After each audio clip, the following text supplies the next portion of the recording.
So we've got ourselves a patch that came out a couple of days ago for Deadlock that I just now got a chance to play, and I want to try to make sure that for the most part I'm playing on these patches a little bit before I go over the patch notes, so that way I can have like a solid opinion on how things are going and not just a prediction on how it will feel. Added an option to allow canceling abilities with the ability key to the main option page. Cool beans. Let me see if I can zoom in on this. Make it, oh yeah, a little bit thicker. That's what we like right there. Soul Orb spawn delay range increased from 0.2, 0.7 to 0.4 to 0.7. That's been fine. Soul Orb increased size, increased by 10%. I think that has helped a little bit with like shooting an orb, but it doesn't actually shoot it kind of thing. It's helped a little bit. Soul Orb lag compensation buffer increased from 120 to 140. Once again, it's just been a nice little change, but in general, like, the heroes that were good at stealing orbs and securing orbs are still good at it. It's just a little bit less punishing if you're actually focusing on your orbs. But like if you're a Geist against a Mo, like you can still lose a ton of souls to Mo kind of thing. Like you're still gonna get those shotgun splits on you. Fake shotguns doing too much damage to Guardians. They still do plenty of damage to Guardians for sure. Remove the outer lane teleporters. This is really the big change of the patch. And then, of course, sprint increased by 0.5 because that's become a bit of a meme at this point. But the outer lane teleporters, so these are the ones that were actually inside of the lanes themselves that you would teleport to and then gank somebody as they were pushing the Guardian or whatever. Those being removed is nice because it means that if you're going to get rotated on, you're basically getting rotated on by either somebody, you know, walking or venting all the way over, or somebody taking the zip to come to get to you. The like kind of free gank behind somebody is a bit over now. It does mean that like things like split pushing are a little bit more effective, but I think you'd be surprised by how easy it still is to get around the map between the vents and between speed zips and all that stuff. You could still rotate like crazy. I think this just makes it a little bit more punishing if you want to like go from lane to lane to lane to lane to lane to lane kind of thing. So maybe, you know, going back and forth 7 times, you're not going to be able to do anymore. But I mean, you can still go down one lane, speed zip back and go to the other lane and do it really quickly. And then of course you've still got the teleporters by the walkers and all that stuff.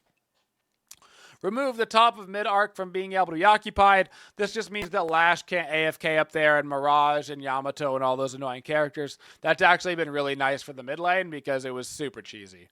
I don't think anybody enjoyed playing against that. It just felt cheesy.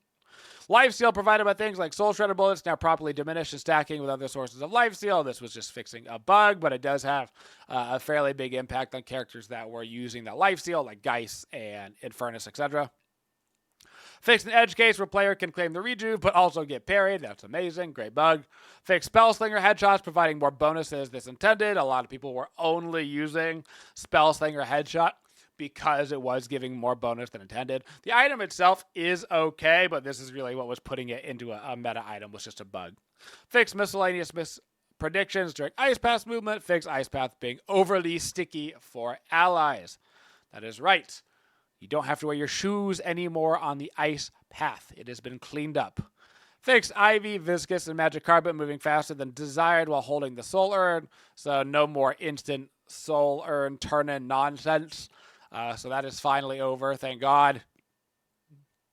Urn reveal time reduced from 25 to 50 seconds, and urn speed limit was slightly increased, so now you can do it a little bit faster to make up, I think, for some of the cheese being removed.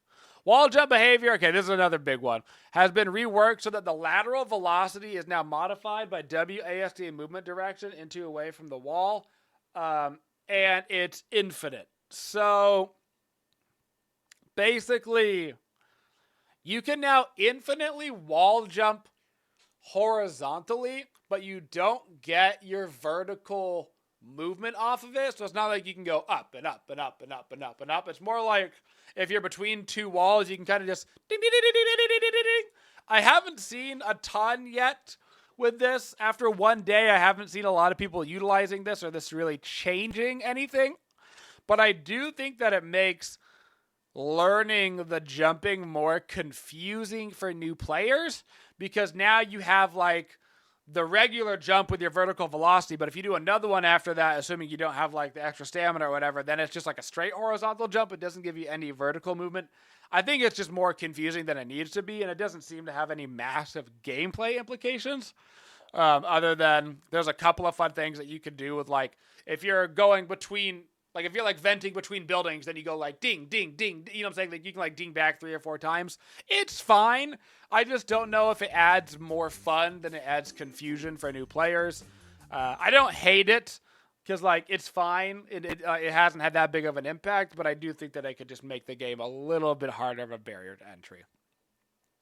Mantle now requires pushing the WASD direction toward a ledge, improve camera positions while character is backed up against a wall, while attached to a zipline. Movement direction can override the travel direction when holding jump mantle after attaching to a rope. Continue to move up rope. So just some different interactions now when you're attaching to the zip and to ropes and that kind of stuff. All of these seem to be totally fine. It's just like the first time that you grab onto something, you know, it might be slightly different. You're like, oh, I don't need to click this button to get off or on again. So. And then into the actual character nerfs. These were all pretty good. Calico got nerfed across the board. Health growth per boon reduced 41 to 34. Leaping slash heal from 50 to 40. Leaping slash heal spirit scaling from 1.6 to 1.1. So decent sustain and total HP nerf on Calico. To be fair, she was out of control. Holiday powder keg bonus damage 100 to 80 bonus onto the T2.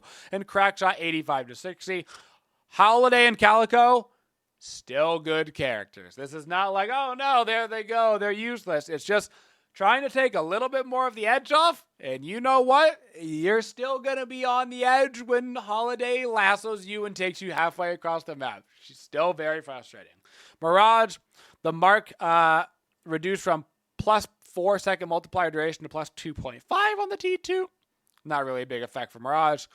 7 lost a little bit of health regen. Honestly, this change specifically reminds me of like a high-res smite change.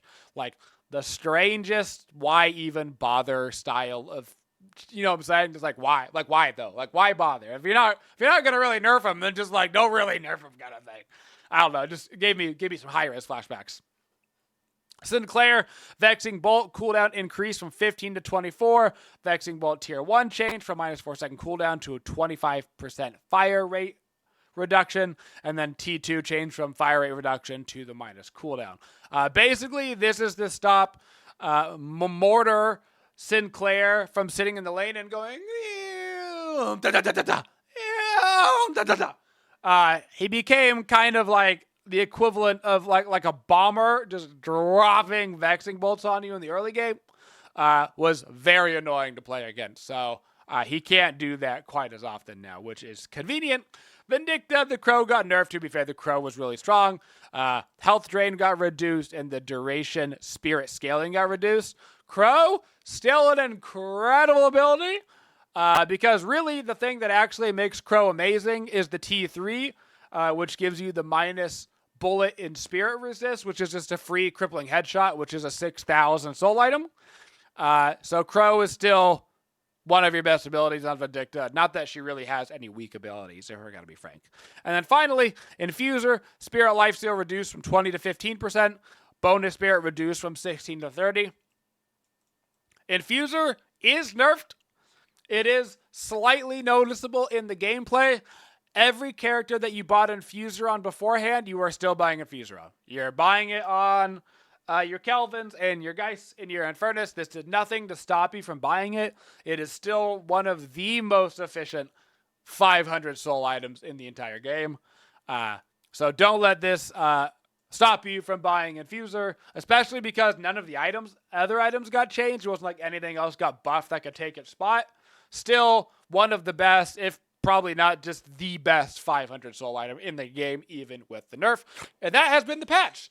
On the whole, so far, I would say that I like the direction of the patch. I don't necessarily 100% agree with everything, but the big gameplay changes, like the removal of the teleporters, I think long-term will be good for the game because it forces you to make a true decision of like, am I going to split push or am I going to gank or whatever? It just makes you just a little bit more have to truly choose instead of just I can do everything all at once because I can always just teleport immediately back over, and then once I'm done with that teleport, I can just teleport immediately back over kind of thing. So there's a little bit more decision making involved now on what you're doing, which I think is nice, adds a little bit more dynamic to the game. In general, decent patch. I'd give this a 8 out of 10 for a minor Deadlock patch. Pretty solid. I would say that it's good. I don't know if I would say that it's amazing, and it's certainly not bad. I would say it's just a solidly 8 out of 10 good patch.